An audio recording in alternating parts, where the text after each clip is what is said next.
ये कहानी किसी बहुत ताकतवर, बहुत अमीर बिजनेसमैन की नहीं है। ये उस इंसान की कहानी है जिसके जाने पर सिर्फ एक शहर नहीं बल्कि पूरा हिंदुस्तान रोया था। ये कहानी है उस आदमी की जिसे भारत का रतन कहा गया। ऐसा क्यों? क्योंकि उनकी विरासत सिर्फ बड़ी बड़ी कंपनियों और फैक्ट्रियों में नहीं, बल्कि हम जैसे आम लोगों के दिलों में बसती है। तो चलिए इस कहानी को बिल्कुल शुरू से समझते हैं। कहानी शुरू होती है साल 1947 से। एक तरफ पूरा देश आज़ादी का जश्न मना रहा था, वहीं एक 10 साल के बच्चे की दुनिया उजड़ रही थी।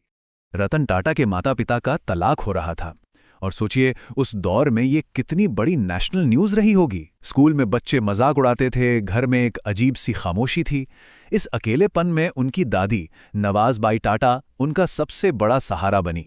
और उन्होंने रतन को वो एक सीख दी जो शायद किसी भी स्कूल या कॉलेज में नहीं सिखाई जा सकती थी। उन्होंने कहा, बेटा, हालात चाहे जैसे भी हों, कभी झुकना मत, हमेशा इज्जत से जीना। और ये एक लाइन उनकी पूरी जिंदगी का एक मजबूत सिद्धांत बन गई।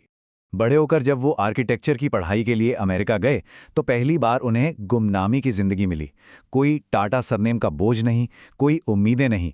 उन्हें वहाँ एक अच्छी नौकरी और प्यार भी मिला, सब कुछ सेट था। लेकिन फिर बॉम्बे से आए एक फ़ोन कॉल ने सब कुछ बदल दिया। उनकी दादी बहुत बीमार थीं। वो बस कुछ हफ्तों के लिए इंडिया आए, ये सोचकर कि वो जल्दी ही वापस लौट जाएंगे, लेकिन वो कभी वापस नहीं गए। तो साल 1962 में जब वो भारत लौटे तो उनके लिए कोई रेड कारपेट नहीं बिछा था। उन्हें ये साबित करना था कि वो यहाँ सिर्फ अपने सरनेम की वजह से नहीं हैं, बल्कि अपनी काबिलियत के दम पर हैं। उनकी शुरुआत किसी एयर कंडीशन्ड ऑफिस में नहीं हुई, बल्कि जमशेदपुर की टाटा स्टील फैक्ट्री में हुई। वहां उन्होंने एक आम वर्कर की तरह मजदूरों के साथ मिलकर चूना पत्थर उठाया। ये एक तरह का इम्तिहान था, ये देखने के लिए कि क्या ये लड़का सच में आग से गुजरने का दम रखता है। खैर, उनका पहला बड़ा चैलेंज था नेल्को नाम की कंपनी। ये एक डूबता हुआ जहाज थी।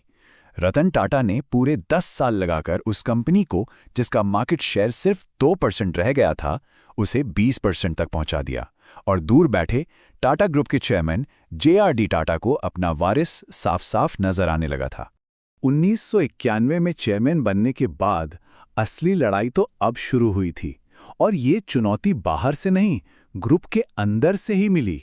पुराने दिग्गज लीडर्स उन्हें एक कमजोर लड़का और कठपुतली समझते थे। हद तो तब हो गई जब एक सीनियर लीडर ने उन्हें और उनकी टीम को सरेआम जोकर्स तक कह दिया। लेकिन रतन टाटा ने ना तो लड़ाई की, ना ही कोई प्रेस कॉन्फ्रेंस बुलाई। उन्होंने बस एक बहुत सिंपल सी पॉलिसी लागू की। पूरी कंपनी में 75 साल की अनिवार्य रिटायरमेंट उम्र, कोई भी एक्सेप्शन नहीं। और इस एक शांत नियम ने दशकों से जमे हुए पावर स्ट्रक्चर को बिना किसी शोर शराबे के खत्म कर दिया। और बस यहां से टाटा ग्रुप ने रतन टाटा के विजन के साथ दुनिया के मंच पर अपनी एक अलग पहचान बनानी शुरू की। लेकिन दिलचस्प बात यह है कि इस उदय की शुरुआत एक अपमान से हुई थी। ये बात है 1999 की। टाटा की नई कार इंडिका में कुछ शुरुआती दिक्कतें आ रही थीं। तो रतन टाटा अपनी कार डिवीजन को बेचने के लिए अमेरिका में फोर्ड के हेडक्वार्टर्स गए। वहां मीटिंग में फोर्ड के एक एग्जीक्यूटिव ने उनसे कहा, आपको तो कार कंपनी चलाना ही नहीं आता। ये सुनकर वो चुपचाप उस मीटिंग से बाहर आ गए। लेकिन वो उस अपमान को भूले नहीं। इसके बाद टाटा ने दुनिया को दिखाया कि एक भारतीय कंपनी क्या कर सकती है। पहले टेटली टी को खरीदा, फिर 2007 में ब्रिटेन की सबसे बड़ी स्टील कंपनी कोरस को खरीदकर इतिहास रच दिया। और फिर 2008 में कहानी घूमकर वापस फोर्ड पर आई। ठीक 9 साल बाद वक्त का पहिया घूमा। फोर्ड कंपनी दिवालिया होने की कगार पर थी।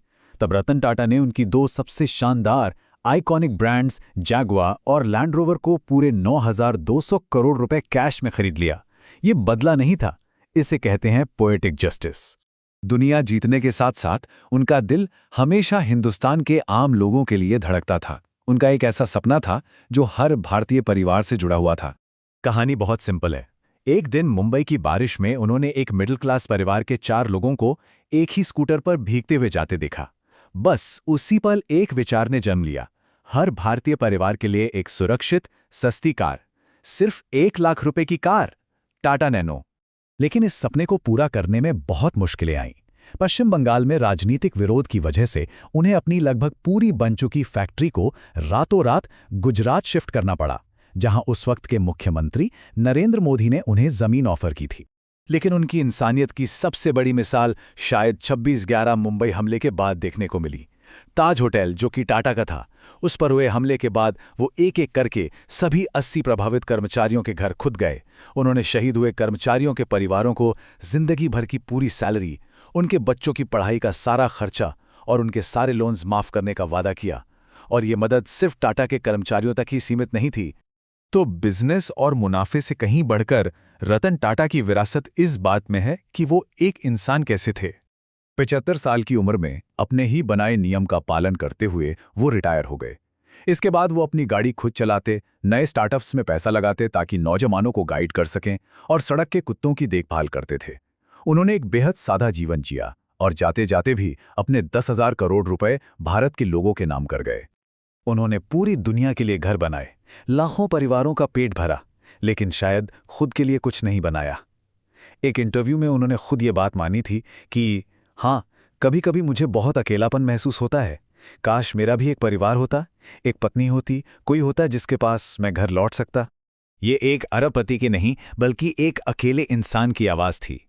तो आखिर में सवाल यही उठता है कि किसी भी इंसान की असली कीमत क्या है? वो जो वो कमाता है, या वो जो वो दूसरों को दे जाता है?